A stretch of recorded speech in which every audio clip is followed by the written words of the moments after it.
Welcome back to another episode of Plants by Jasmine. I'm Jasmine, and if you're new here, this is my plant journey. I'm going from a plant mom to a plant collector, and today we're doing some random plant chores that I have, and I also want to talk about some books that I'm reading. So let's go.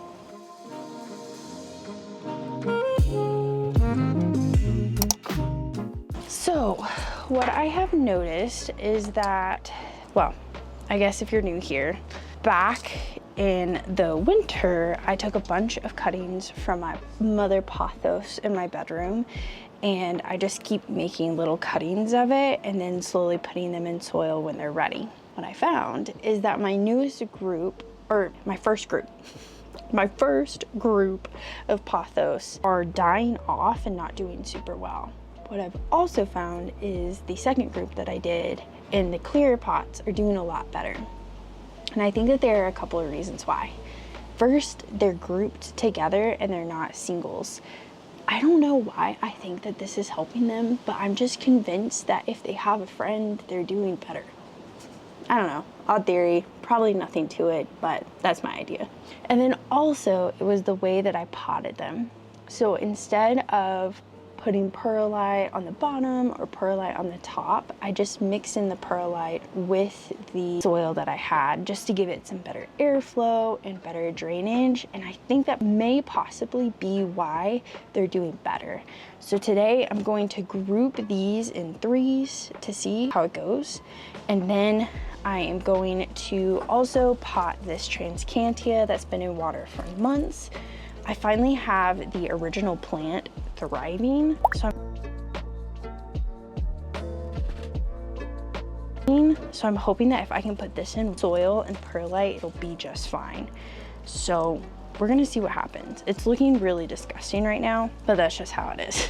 Okay, so like I said, I think I'm going to do 2 groups of 3. I think that that would be best. I have my little clear pots. I'm gonna mix my soil and my perlite. I always do this. I need to put this in a better container. I was also watching a YouTuber yesterday while I was at the gym who put his alocasia purely in perlite, and I think that that would be a really good challenge. I'm sorry, I don't remember who that YouTuber was, regretfully. So I definitely need to go figure out what his name was, but he had a lot of alocasia, so I kind of trusted what he was saying. Okay, so like I said, mixed in my perlite and soil. Let's see what these roots are like. So here's the first one. They're pretty dry. I watered this morning and didn't include them. You know, it's okay. It's fine. It's fine. We have some rootage going, so I'm encouraged. I'm gonna take this one because it's so small. Oh, and its root is definitely dead, but there may be hope still because there are little tiny shoots right there. So I'm hoping that maybe it'll help itself out. And then I think I'm gonna take, which one? I'll take this big one here. Haha, its roots are doing okay. They're not perfect, but that's all right. Roots. Mix it in. We'll see. I'll give it a good drench of water later and hope for the best. All right, here's the second group. I'm almost to the point where I need to get more soil, which makes me sad, but part of it. I definitely am not gonna run out of perlite, even with me spilling it all over the place. So I got a good mixture here. Looks pretty good. And let's see how these roots are. They seem dead, I won't lie, but I'm gonna leave them. I'm gonna leave it. Pretty long though. Okay.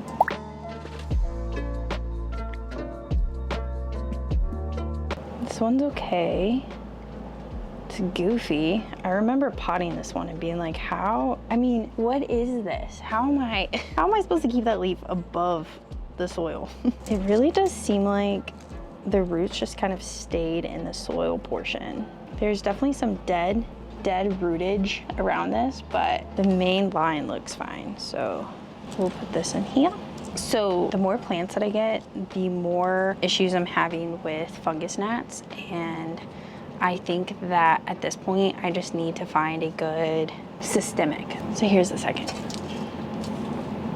looks pretty good. All right, so next is my love-hate relationship with this Tradescantia. My issue that I've had with this Tradescantia is about any time that I moved it anywhere, it died or something fell off.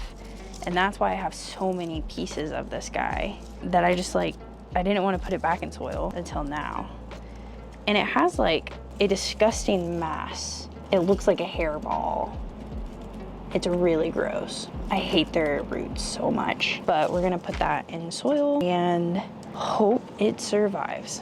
So we're gonna go in with a clear pot, of course. And because I don't know a whole lot about the Tradescantia, besides that it's finicky, I'm just going to make it a regular perlite and soil mixture and see how it does. So we're gonna clean it up because right now it just has 1,000 dead leaves from multiple times I forgot to fill the water. I'm telling you, it's a love-hate relationship through and through. But it does look pretty without all the dead leaves. So here goes to putting it in soil. It's pretty gross, that massive root. It's like its own little ecosystem. Okay. So with this perlite, it'll get a lot of air, well, it'll get more airflow and quite a bit of drainage, good drainage. And of course, only after I put it in the soil do I realize that I should probably spread it out. Oh, I already broke it because I don't want it to get top heavy. Now it is, and this guy broke. So that one will probably die, but it's fine, it's fine. That is my motto. Okay, untangling. I have to be very gentle with this plant. It is so ready to snap at any given moment. It doesn't care. It said, test me, and I'll break, promise. It like takes pride in that it'll just break. Here's to the Tradescantia.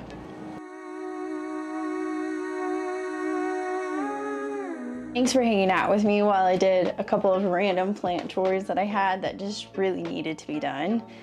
At this part, I just kind of want to talk about the books I've been reading and what's coming up next. Now, I would like to first say that I am not a fast reader.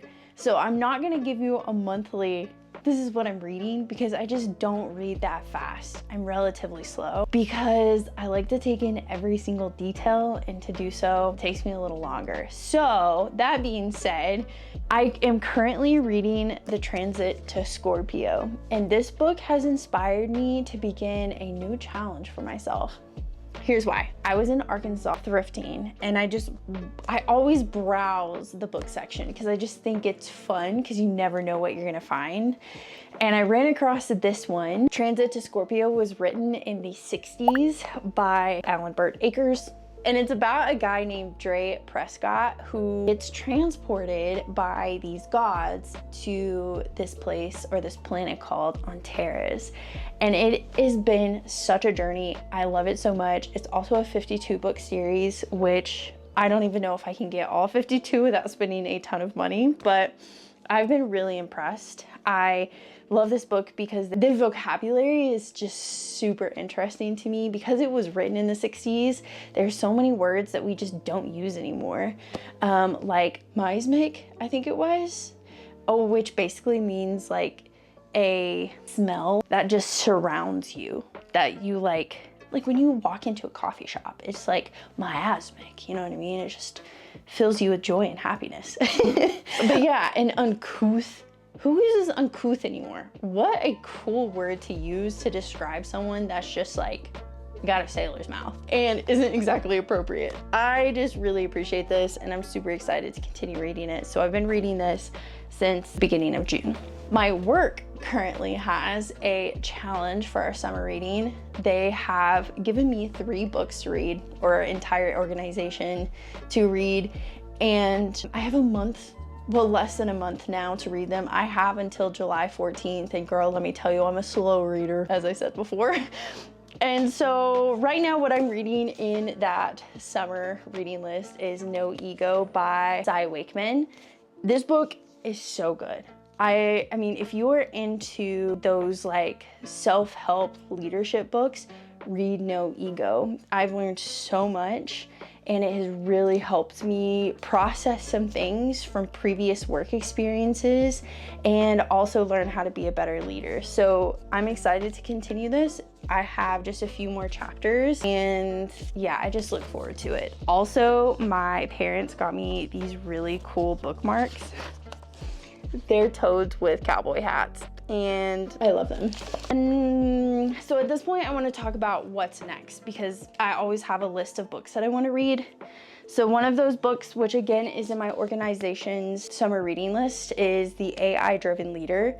We're continuing this drive for AI in education. And so a big conversation is, how are you using AI to benefit your work versus are you like leaning on it to like do the work for you? So I'm excited to start this book. It is a very long book and I just am nervous. I'm not gonna finish it in time, but I'm gonna do my best. Another book on that list that I don't have is The Power of Mattering, and I'm super excited. I just need to order it and hopefully it comes in before July. We'll see.